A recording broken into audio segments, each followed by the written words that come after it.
नमस्कार, मैं प्रज्वला तट्टे नागपुर से। मैं एक बहुत ही गंभीर विषय की तरफ आपका ध्यान आकर्षित करना चाहती हूँ।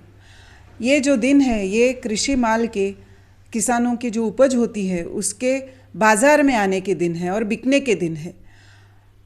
इन दिनों में कपास, तुअर, चना ये जो है ये खेतों से निकलकर बाज़ार में आ रहा है। इस साल देखा गया कि तुअर को तो अच्छे दाम मिल गए, कपास को भी ठीक ठाक मिल गए। न्यूनतम मूल्य जो था उसके बराबरी के या कुछ ऊपर के दाम इन दोनों उपजों को मिल गए हैं।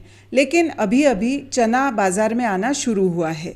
चने का जो न्यूनतम मूल्य है, सरकारी न्यूनतम मूल्य है, वो है 5,100 और देखा ये गया है कि बाज़ार में चना 4,700-800 तक के बिक रहा है।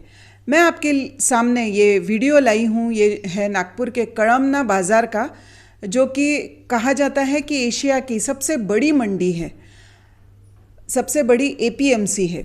यहाँ पे जो चने का ऑक्शनिंग शुरू हुआ है वो देखिए और फिर हम उसके ऊपर बात करते हैं।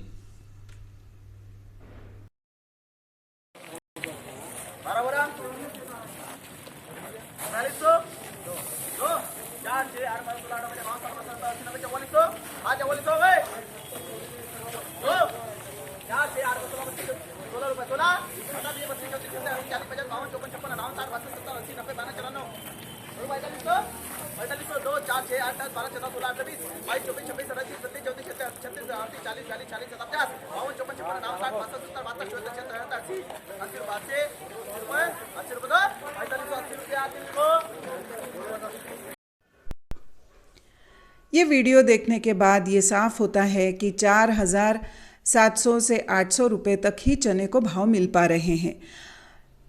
जो लोग ये कह रहे थे कि तुअर को इस साल अच्छे दाम मिले क्योंकि ये जो 3 बिल भारत सरकार ने पारित किए उसकी वजह से ये दाम मिल रहे थे, तो फिर उन्हीं लोगों से मैं ये पूछना चाहती हूँ कि अभी जो चने को दाम नहीं मिल रहे हैं, न्यूनतम मूल्य नहीं मिल रहा है, वो किस वजह से नहीं मिल रहा है। इस साल तो वैसे देखा जाए तो गेहूं और धान को भी न्यूनतम मूल्य बाज़ार में, खुले मार्केट में या जो व्यापारी है, अंबानी हो, अदानी हो या फिर जो दूसरे व्यापारी हो, उन्होंने धान और गेहूं को न्यूनतम मूल्य इतना या उससे ज़्यादा दाम नहीं दिया है। इसीलिए इस साल देखा गया है कि भारत सरकार को सारा का सारा धान और गेहूं खरीदना पड़ा है, सरकार को खरीदना पड़ा है। कुछ जगह जो राज्य सरकारें हैं उन्होंने खरीदा है या फिर केंद्र सरकार ने खरीदा है। तो सरकारों ने ये खरीद की है धान की और गेहूं की, इसलिए धान और गेहूं को जो मूल्य आज मिल रहे हैं वो मिल रहे हैं, वरना उससे भी कम मूल्य इन दोनों उपज को मिले रहते। तो यही है, इसी की वजह से किसानों को ये 3 बिल आने के बाद जो उनको ये डर लग रहा है कि उनको उनके उपज को अच्छे दाम नहीं मिलेंगे या न्यूनतम मूल्य भी नहीं मिलेगा, उसका जो डर है वो जायज़ डर मालूम होता है। देखा जाए तो इस साल महाराष्ट्र के कई इलाकों में बेमौसम बारिश हुई है। उसकी वजह से तुअर, कपास और चने को नुकसान भी बहुत हुआ है। इसलिए ये तीनों जो उपज है वो मार्केट में देखा जाए तो कम आई हैं, लेकिन फिर भी किसी में दाम अच्छे मिल रहे हैं तो किसी में कम मिल रहे हैं। इसका मतलब ये है कि जो बाज़ार तय होता है वो यहाँ पे कितना उपज हुआ है उसके बजाय दुनिया भर के बाज़ार में तेज़ी है या मंदी है उसके ऊपर भी बहुत कुछ निर्भर रहता है। उदाहरण के तौर पे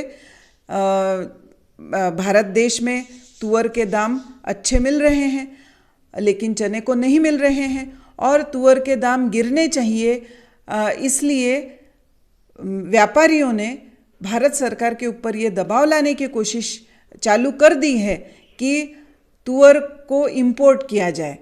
मतलब तुअर की इंपोर्ट ड्यूटी कम की जाए या फिर तुअर को इंपोर्ट करने की परमिशन दी जाए। अगर अभी इस मौसम में तुअर इंपोर्ट होती है, भारत सरकार अगर तुअर को इंपोर्ट करने के नियम अगर शिथिल करके इन दलालों को, व्यापारियों को तुअर इंपोर्ट करने की सहूलियत देती है, तो आने वाले दिनों में तुअर के दाम भी 500 से 1000 रुपये तक गिर सकते हैं। और अप्रैल महीने तक के महाराष्ट्र में तुअर बाज़ार में आती रहती है, तो अगर इस समय तुअर इंपोर्ट होने लगी तो किसानों का 500 से 1000 रुपये तक का नुकसान होने वाला है। इसलिए विजय जावंधिया जी, जो कि महाराष्ट्र के शेतकरी संगठना के एक गद्दावर नेता है, उन्होंने ये मांग की है प्राइम मिनिस्टर मोदी से कि चने की जो खरीद है वो न्यूनतम मूल्य में नाफेड के मार्फत करना चालू कर दी जाए और तुअर की इंपोर्ट जो है उसको रोका जाए। तो किसानों ने भी भारत सरकार के ऊपर इस बात के लिए दबाव लाना ज़रूरी है कि तुअर की इंपोर्ट अप्रैल महीना ख़त्म होते तक न हो और चने की जो खरीद है वो भारत सरकार नाफेड के मार्फत से न्यूनतम मूल्य पर करना तुरंत चालू कर दे, क्योंकि अगर थोड़ी सी भी देरी इसमें हो गई तो फिर चने के जो दाम है वो गिरना चालू हो जाएंगे।